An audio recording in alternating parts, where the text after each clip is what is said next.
All right, so we're going live on YouTube as well. You guys, if you ever want to go back and review some of this content, especially this first part of the session, you can go to check us out on YouTube. Alfonso Quadra. I post in a lot of our sessions, especially this free part that's complimentary and everybody can have access to. You guys can go watch it on YouTube. And for our YouTube friends here, if you guys are wanting to know and be part of this session here, make sure you hit us up. Talia, you can put you already did that. So, what do we want to talk about today? What do we want to talk about today? Well, we want to talk about the seller's market and how to find things like investors and how to find deals versus going to the same watering hole as everyone else, right? So you guys understand that right now we are in a seller's market, okay? Seller's market meaning the sellers have more of the power. There's times in a market where it's a buyer's market, right? And so in a buyer's market, the buyers have more of the power. So actually, let me just put the speaker view here. Whoops. Put the speaker view here. Okay. And so during a seller's market, that means that the inventory and the amount of sellers is less than the amount of buyers. So when you have more buyers than sellers, this now becomes a seller's market, meaning the sellers have control. The sellers don't have to be as negotiable. You'll see during a seller's market, you'll see that properties often hit the market, and within a week or two, they're sold. So currently, we are in a seller's market, and then when you're in a buyer's market, that means you have more sellers than buyers, meaning buyers now have the control, right? You can now go and negotiate because sellers, you'll see during a buyer's market, you'll see that properties will be on the market for, 60, 90 days. And so when you have a situation when you have real estate on the market for more than 60 or 90 days, that means those sellers become motivated. And so for a lot of you that are going through this program, whether you're in my mentorship program or you guys are part of Talia's coaching program, the first thing that we get, and tell me if I'm right, Talia, we went out there, we called the agent, he didn't even, he said I have to put in an over asking offer. Isn't that right? Yeah, all the time. I mean, they really make it harder for you to actually even go see it. Even just to go walk the property, it's hard to even get them to take you seriously, or there's very many reasons, especially now because of COVID.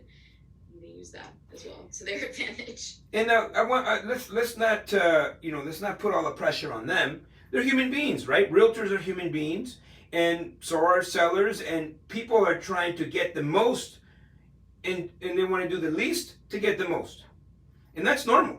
Like you're gonna see that all the time. And so what happens is when you call and you start asking questions, they rather go to someone that's more emotion, that can buy more with emotions, and just put in an offer over asking, 100K over asking or whatever, no conditions or whatnot. We are not in that position here because we are investors. There's certain criteria that we need to look at, and we need time. We need to slow things down. And so I kind of want to talk about how to navigate and how to purchase real estate in a seller's market, which we're in right now. In a buyer's market, meaning there's more sellers, more properties available than buyers, this is like, this is a dream for the buyer, right? I mean, you can go in there and negotiate and do a lot of these creative things that we're talking about. And so, you have more leverage and more power as the buyer, but in this case, we are in a seller's market. So, now, we're living in a situation where there's no inventory. Okay? What does this mean? If you go online right now and you want to look at properties, you go on realtor.ca, or you may go find a realtor or whatnot, and you say, listen, I'm looking for 4 units or 3 units or triplexes. You may find that it's very slim pickings, okay? And so that's normal. It's normal that there's no inventory in a seller's market, which is why we're in a seller's market to begin with. The inventory is low. But as investors, and what we teach people, and you guys are going to discover that once you start getting the coaching, it doesn't even matter how old you are. It doesn't matter, because we have some people, actually I'm looking at some really young faces here today. But we have, for example, Jediah. Jediah, please remind me, how old are you? 21? Yeah, 21, turning 22. Turning 22. Oh man, I love that. I love that. So there's still opportunities, right? But you have to get the guidance. You have to know what you're doing. You have to know what to say. I'm sure when Jediah started calling these agents, they were not giving him the time of day. Versus how he the kind of vocabulary that he uses now, now that he's gotten the coaching, he's gotten the training, is very different. And then you may be in a position where you have an advantage over all the other people that are just kicking tires. And so, seller's market, you have to understand what kind of market you're in and what is going to give you the competitive advantages to be able to put in an offer that is reasonable without going over asking.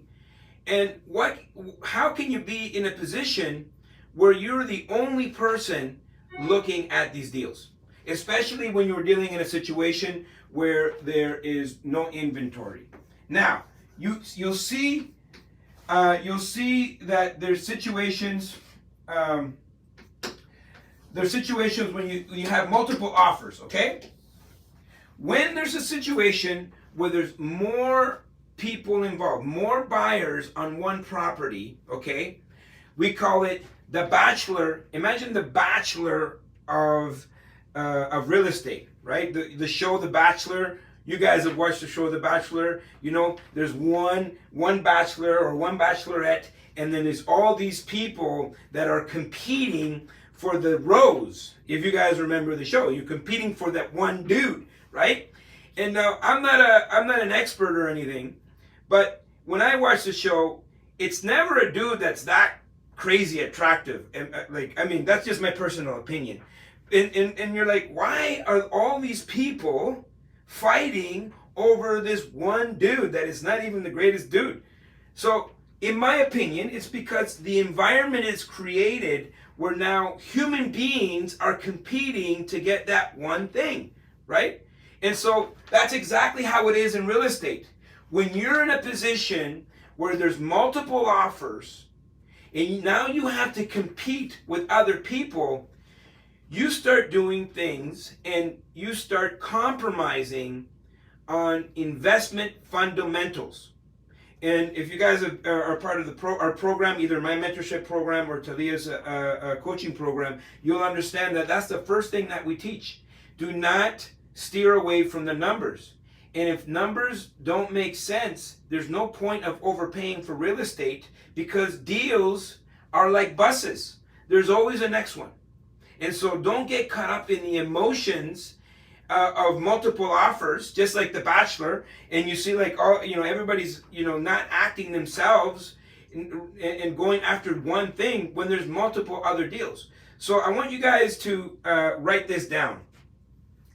In a seller's market, everyone is going to the same watering hole.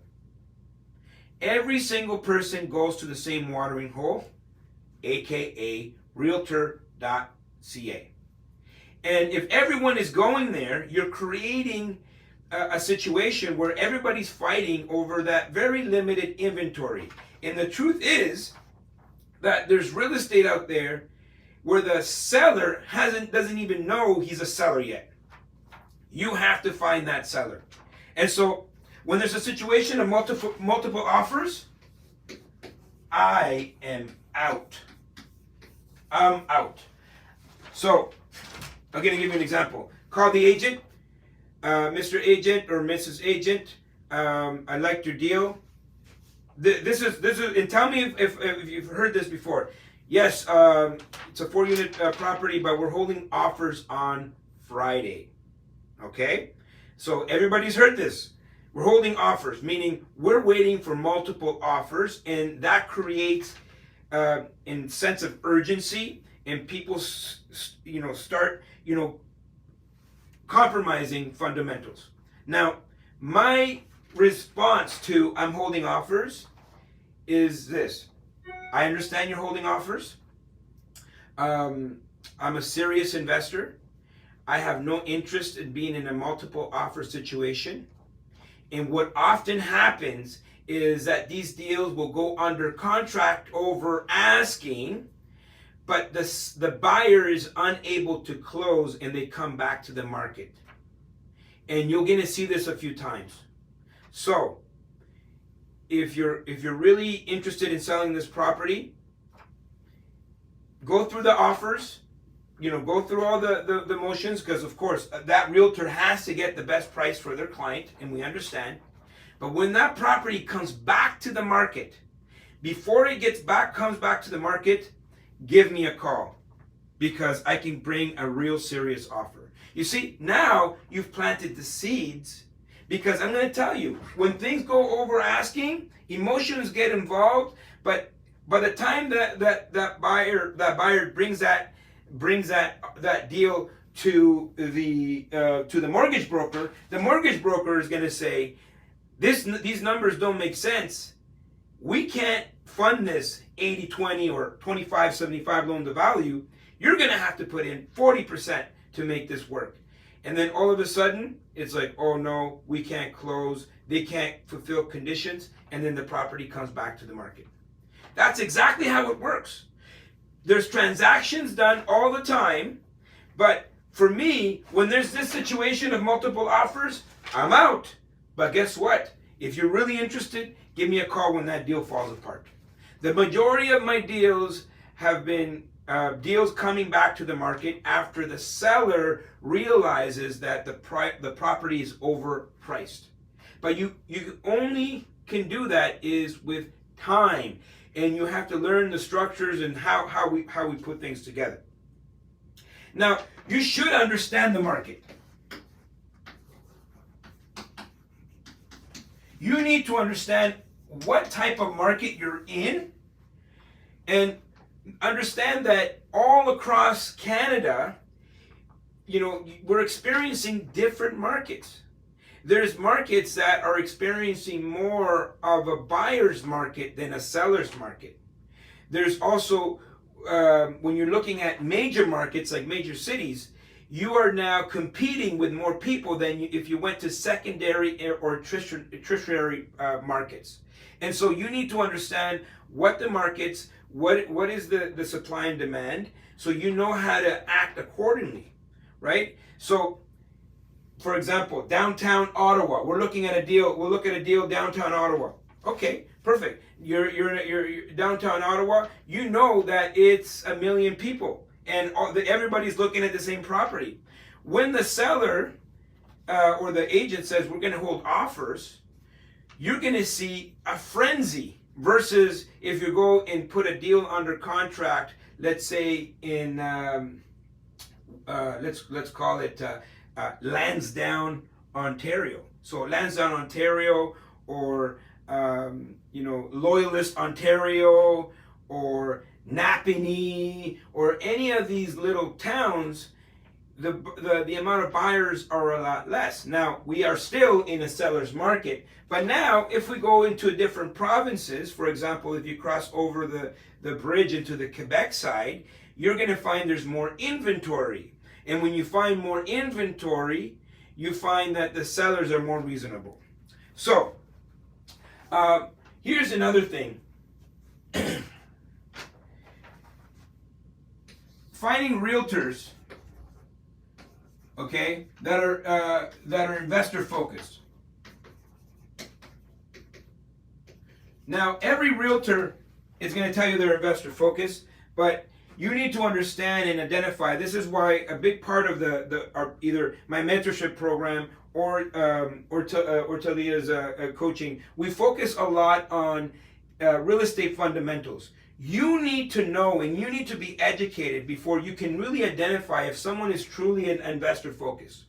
Also, I wouldn't go to one realtor and say, you bring me to all these places. I want to make connections with as many realtors as possible because that will increase the likelihood of me getting some off-market deals. And this is another key component to the seller's market situation. You want to be in a position where you get a lot of off-market deals. So, here's one thing. Walkthroughs, and we talked about walkthroughs, and I know a lot of you are doing a lot of walkthroughs. Being in a position where you can engage with other multiple realtors, and maybe you're not looking at that specific property, but at the end of every interaction with a potential realtor, mortgage broker, or anybody in the industry, the sentence that's going to come out of your mouth should be, hey, if you have any deals like this, and especially if they're off market or pocket listings, send them my way. This morning, I was doing a coaching call with Talia, and she said that, you know, she's been working with this realtor for a while, and she sent a 5-unit apartment building, you know, within the last week. But it was because of the relationship that was built. How many months ago, Talia? She had first sent it to me maybe like 6 months ago. Yeah. Like a long time ago. And then it came back at a lower price. So now we're probably going to look into it a little bit more. And so, you know, some of these, so you, once you make that connection and build that relationship with a lot of these realtors. So imagine just being stuck to one realtor and you can only see what that realtor is going to bring you. I would be more I would do the activity of connecting with as many realtors as possible. So I'm building my brand name all over the market, and especially a new market. I want to see what, you know, let's say I'm going to go buy in, you know, northern Saskatchewan. Well, I don't want to go to one realtor. I'm going to go to as many realtors as possible. But how do you know you're talking to the right realtor? Well, that's where the real estate fundamentals come in. You need to know and understand how all of this works and how to put these deals together. You need to build and develop your real estate IQ. Once you do that, you are going to intimidate those realtors versus them intimidating you. And so that's usually what happens. You call a realtor and then he's just going to kind of be like, who is this person? So now here's the real true key here. You want to go directly to the owner.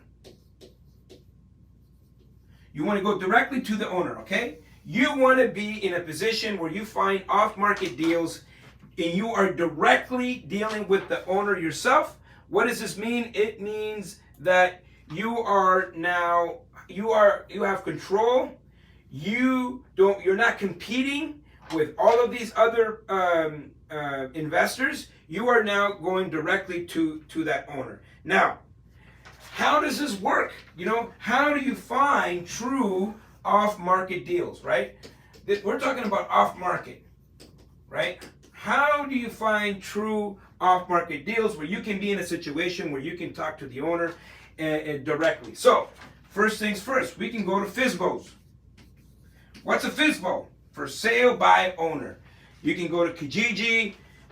There's lots of for sale by owners websites out there. But what you want is you want access to that seller yourself. And maybe your seller doesn't even know they're a seller yet. How about you engage with someone that hasn't decided that they're going to sell, and then now they're giving you that opportunity.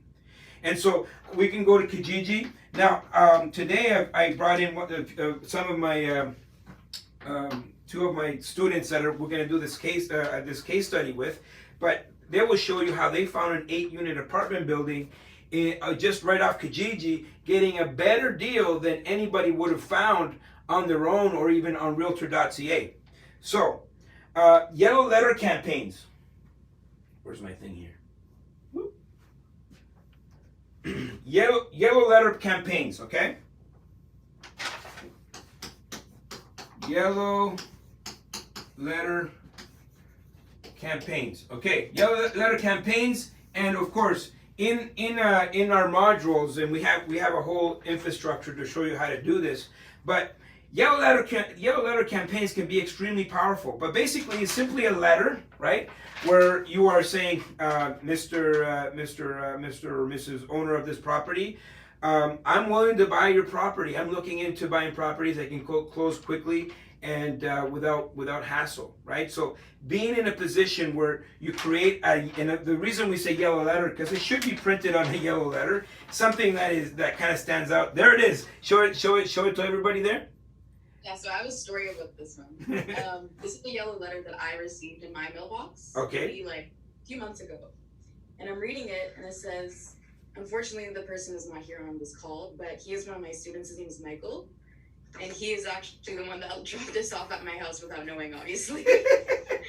So I actually brought this up to his student, or to his coaching call, and he was like, yeah, that's my letter. Yeah, Michael Pinnock, exactly. Yeah. So he did this, like, he did like a campaign throughout, all of Vanier, all of, little. So he did this really, really well, and he got a couple of, calls from that. So absolutely.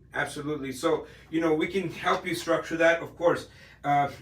You mentioned the coaching. Talia, can you again because we had a lot of new people sign up already since we had that conversation, just put your email there in the chat box so people can email you directly. We will show you how to do all this. But again, you are now creating your own market, right? You're going out there and you are finding the seller yourself, versus you're going into a situation where you're now one of many buyers, begging, hoping to try to get a deal and try to, put in offers over asking, when at the end of the day, you don't need to put yourself in that situation where you can just now use other strategies that investors are using. Because guess what, guys? Transactions are happening every day. Transactions are happening with me every single day. I'm putting in offers. I'm doing this, and I'm never in a situation where I'm like one of many other offers that are at the table. So I'm never going to put multiple offers. I'm going to learn how to do this directly. Now, we call this driving for dollars.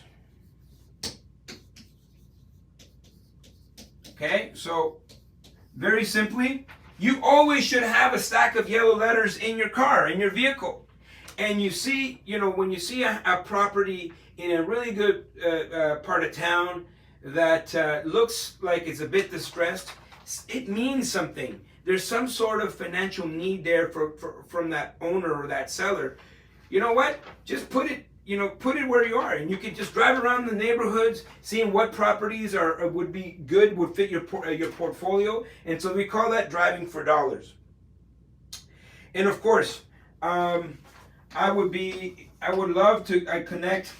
connect with wholesalers, okay, but obviously I want you to beware.